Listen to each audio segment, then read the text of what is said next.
السلام عليكم ورحمة الله وبركاته. ازيكم يا حبايبي؟ عاملين ايه؟ يا رب تكونوا بخير. النهاردة بقى هنعمل مع بعض تفريزات بقى رمضان. انا معايا كده 25 كيلو طماطم، بس انا منقياها واحدة واحدة يا حبايب قلبي. وجبت 4 ربط كده كبار شبت على كزبرة، وجبتهم وغسلتهم كويس. غسلت الطماطم يا حبايب قلبي، وكان عندي ملاية مش بستعملها. غسلتهم وحطيتهم عليها عما نشفت الطماطم. وجبت كمان الشبت والكزبره، غسلتهم كويس، كنت نقعهم الاول وبعدين غسلتهم. وجبت كمان برضو ملايه وحطيتهم عليها عما نشفت معايا. والطماطم دلوقتي يا حبايب قلبي هناخدها ونقطعها ونحطها بقى في حلل علشان ايه؟ نسبكها على النار. انا الطماطم دلوقتي انا قطعتها قطع يا حبايبي، وهحطها دلوقتي على البوتاجاز. وهسيب وهدي عليها شويه، يعني هحطها على النار الاول. وبعدين يا حبايبي هعلي عليها شويه. اول ما تطلع ليا بخار كده ههدي عليها بقى واغطي عليها الايه، الحل، واسيبها بقى عما تتسبك معانا. انا دلوقتي يا حبايبي مغطيه عليها بقى ومهديه النار عليها علشان منها ما تطلعش من تحت، ومنها تنزل بقى الميه اللي فيها وتتسبك بقى براحتها. وهنروح دلوقتي نخرط ايه الشبت. انا دلوقتي خرطت كل كميه الشبت يا حبايبي، وحطيتها بقى في طبق كبير. وهعبها بقى في اكياس بعد ما ايه الطماطم بتاعتنا تتسبك. الطماطم يا حبايبي دلوقتي بدأت تغلي معانا اهي، ومنزله الميه كلها اهي يا حبايبي. برضو مهديه عليها، وهسيبها كمان ايه عما الميه دي كلها تنشف وتتسبك بقى معانا. يعني لازم نقلبها كل شويه يا حبايبي. حبايب قلبي اللي ما اشتركش في القناه بتاعتي المتواضعه ممكن تشتركوا وتفعلوا الجرس عشان يوصل لكم كل جديد فضلا ليس امرا. انا بقلب دلوقتي يا حبايبي الطماطم على ومهديه كمان عليها ايه النار يا حبايبي. انا بقلبها كده واحده واحده، وهسيبها بقى اما تتسبك خالص، وبعدين هنرجع لكم تاني يا حلوين. الطماطم بتاعتنا اللي اتسبكت اهيت، انا هسيبها بقى اما تبرد وهفرمها بقى ايه في الخلاط بتاعنا. بس لازم نسيبها تبرد علشان وهي سخنه ممكن الخلاط بتاعنا يحصل له اي حاجه. انا هسيبها بقى اما تبرد كويس وبعدين هفرمها وارجع لكم تاني يا حلوين. بس انا كنت كل شويه بقلب فيها عشان تبرد يا حلوين. هي دلوقتي الطماطم بتاعتنا بردت وفرمتها وصفتها كمان وحطيتها في حلة. وانا جبت كده الزيت بتاعنا هرش عليها ايه شوية زيت علشان ايه تبقى حلوة وما تفتلش معانا في الفريزر لو قعدت سنة معاكم. ولازم نقلبها كويس يا حلوين.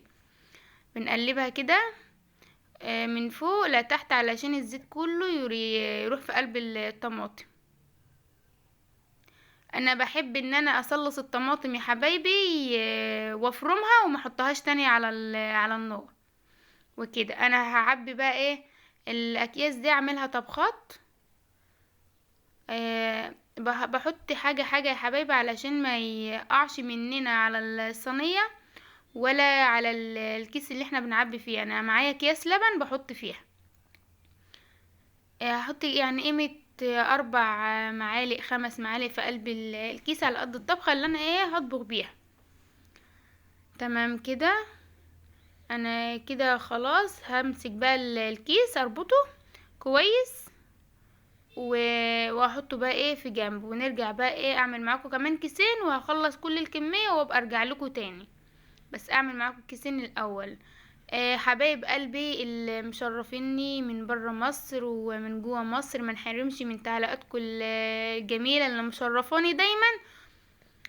انا دلوقتي يا حبايبي بجيب الكيس التاني وبفتحه كويس علشان احطه جنب الحلة واحط فيه ايه الصلصة بتاعتنا.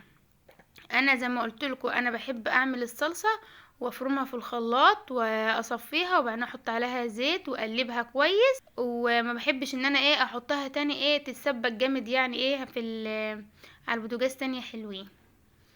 انا دلوقتي حطيت في قلب الكيس بشوفهم كده اشوفهم هما هيعملوا طبخة معايا ولا لا. تلاقيتهم شوية صغيرين قلت لا لازم احط كمان شوية. احط كمان كده قيمة كرنبين كده من اللي معايا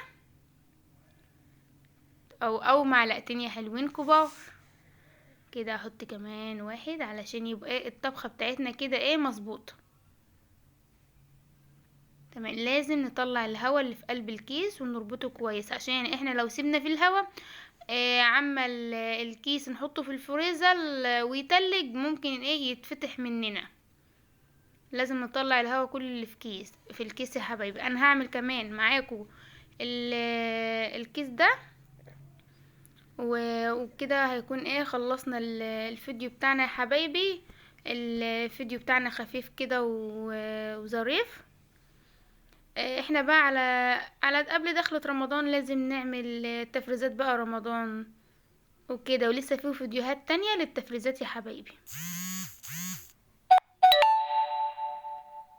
تمام كده ما شاء الله. انا بقى هكمل كل كمية الصلصة بتاعتنا دي وخلاص كده يا حبايبي.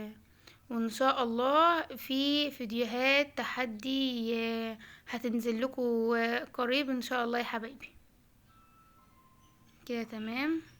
انا انا عيرت كل كيس يا حبايبي، لازم احط فيه 6 معالق من الكبار اللي في ايدي دي علشان تبقى ايه الطبخة بتاعتنا مظبوطة. اللهم صل وسلم وبارك على سيدنا محمد عليه افضل الصلاة والسلام.